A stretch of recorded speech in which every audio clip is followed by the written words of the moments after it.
Audience 8. L'unité originelle de l'homme et de la femme. Il n'est pas bon que l'homme soit seul.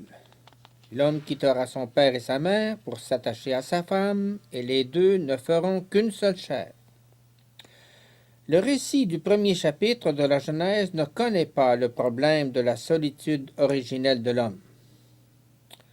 Le texte yahviste du deuxième chapitre, par contre, nous permet d'une certaine manière de penser d'abord et seulement à l'homme qui, du fait de son corps, appartient au monde visible tout en le dépensant cependant.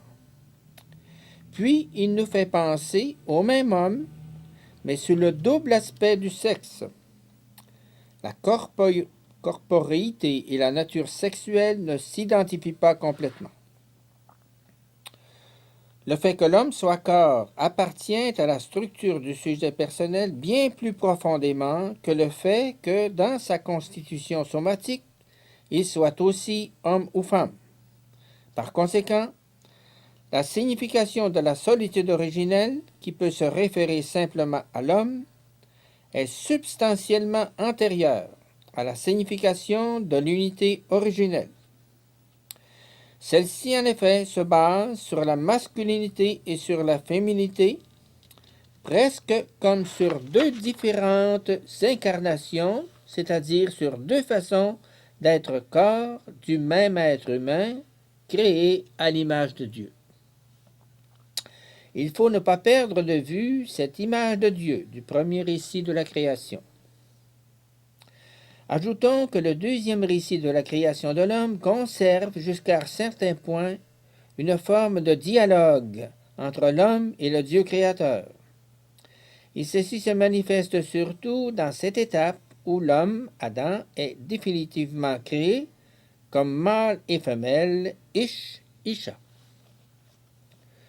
Dieu y avait dit, « Il n'est pas bon que l'homme soit seul. Je veux lui faire une aide qui soit semblable à lui. » Alors le Seigneur fit tomber une torpeur sur l'homme et celui-ci s'endormit. Le Seigneur battit en femme la côte qu'il avait prise de l'homme. Cette torpeur génésiaque dans laquelle, par l'œuvre de Dieu Yahvé, l'homme se trouve plongé en vue du nouvel acte créateur nous donne beaucoup à penser.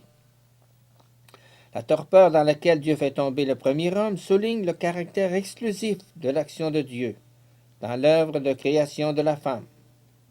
L'homme n'y eut aucune participation consciente. L'homme est tombé dans cette torpeur avec le désir de trouver un être qui soit semblable à lui-même.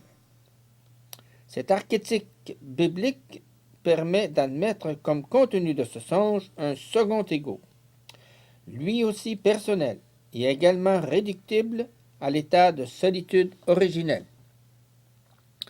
La femme est formée avec la côte. Nous pouvons entendre qu'il s'agit ici d'homogénéité de tout l'être, de l'un et de l'autre. Cette fois, celle-ci est l'os de mes os et la chair de ma chair.